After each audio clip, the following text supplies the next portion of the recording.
granted is that these top guys, they defy human nature. Human nature is to take your foot off the gas pedal when you've got a big lead. Magnus and Hikaru, they do the opposite. The bigger their lead, the better they start to play. And that's terrifying. Yeah, you cannot get into a deficit, get into that hole, because Magnus Carlsen will make you pay. And we are going to fix the match clock on screen. Don't worry, everybody. There's a little bit more time remaining than you see there. But either way, we are off. We see that Maxime has Castle, Rookie 1. We're getting standard Spanish fare. And another Marshall. We saw a fascinating line by Magnus in their fourth game, and now he does exactly the same thing. Have the players look this up during the break. See, this is what I'm always fascinated by. Oh, he skewered him!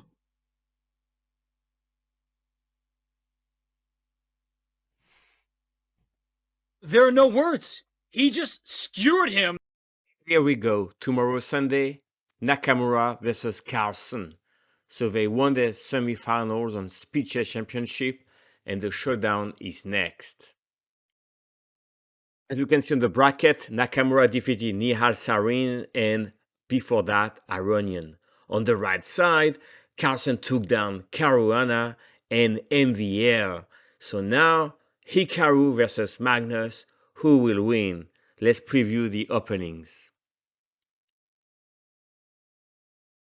What I really like to see is how Magnus will choose openings with white against Hikaru and vice versa. Let's go to the tape. So here, as you can see, I've loaded recent games from Hikaru 301 on chess.com. Now we'll look at the moves, and if I go back one, we can see that his most popular move with white is 1e4. Now let's see e5 first. As we can see, even though knight f3 is very popular, he likes to play the Vienna game. And now on knight f6, he likes bishop c4.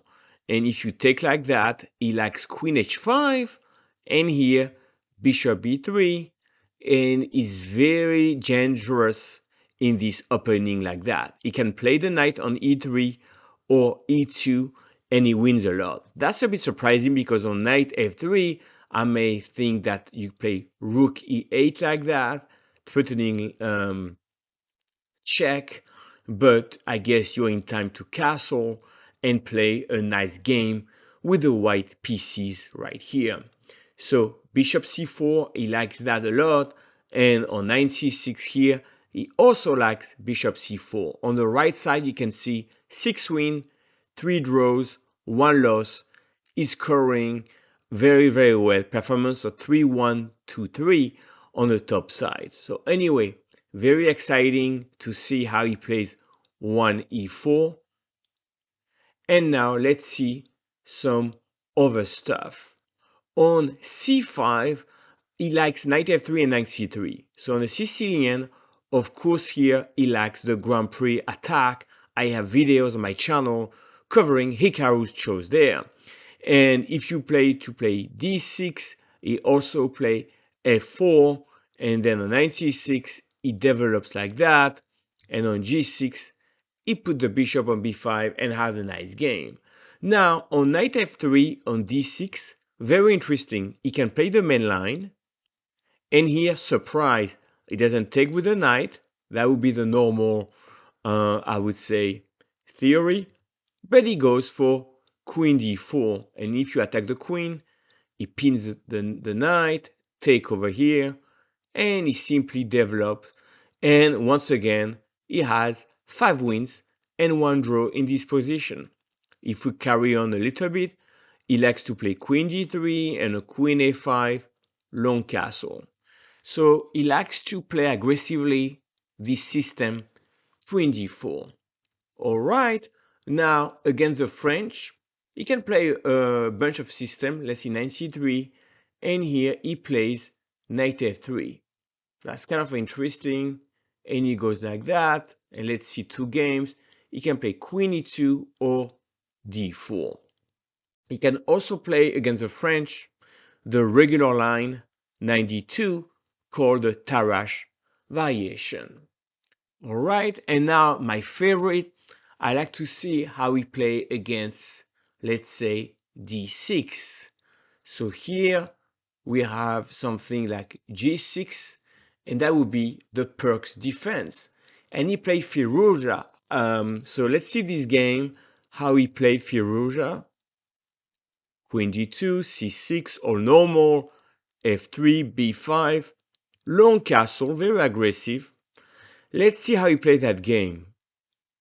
Now, King B1 makes sense because Black was attacking here. We continue, Knight C1, logical, Knight B3, chasing the queen. So far, so good.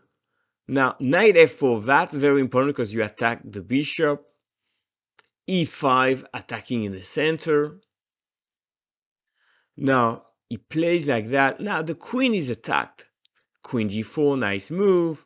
Knight E3, you take here. And now what? C4, attacking the knight, and I retreat.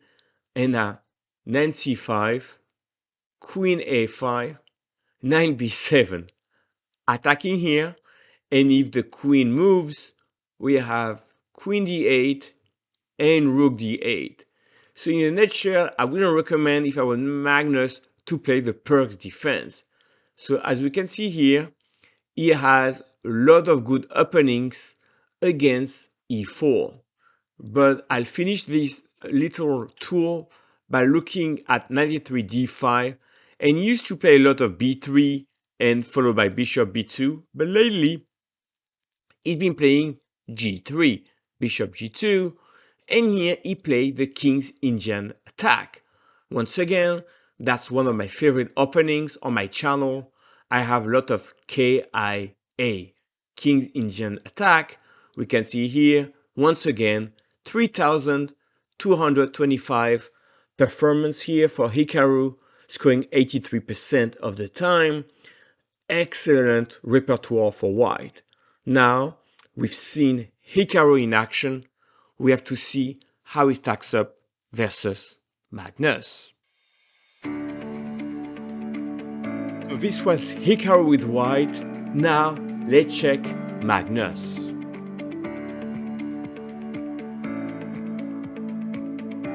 Carlsen can be very tricky with the white pieces. Now, if you're excited like me, please put in the comments who has the best opening knowledge, Magnus or Hikaru, in the comments.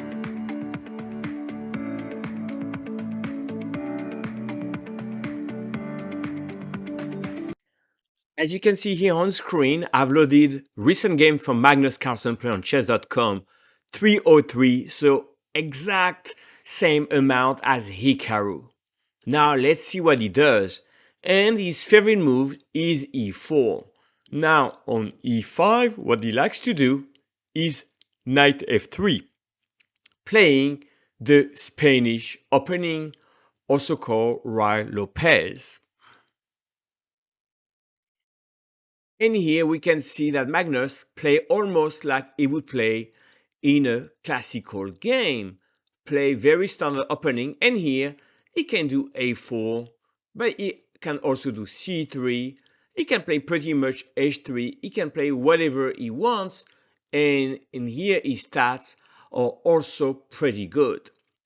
Now, that was against E5. Against C5, he can also trick with Knight G3. And on A6, he doesn't play F4 like Hikaru, and he likes to play G3. So let's see how he goes around here. And here, he has two wins in this position. And on Knight F6, he's preparing E5. You can see here on Knight D7, he plays E5. On Bishop G2, he takes over here. The bishop retreats. He takes. And now Knight F5, attacking D6, attacking G7. Already a winning position for white. So it can be tricky with Knight C3 over here, but he also plays the main line. Now on D6, he can play Bishop B5 and also D4.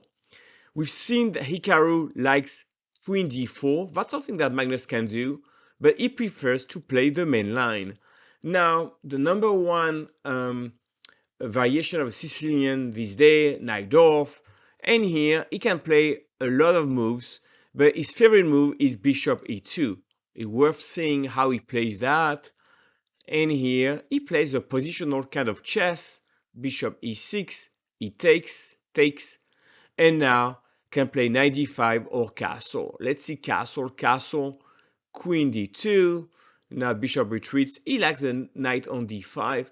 And here he has a big advantage because that pawn here is weak. Play rook d1 and he's gonna win this pawn here. He's not in a hurry, attacking here, having a very nice position, and he won against the grandmaster.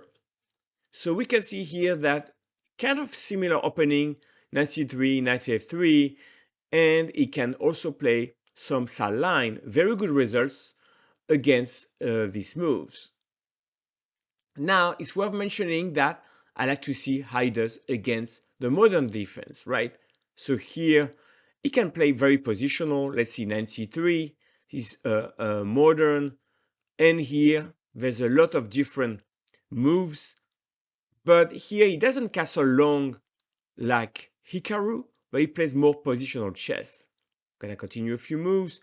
Knight f3, knight bd7, and he plays a4. So most likely he's not gonna castle here, he's gonna castle on the right side.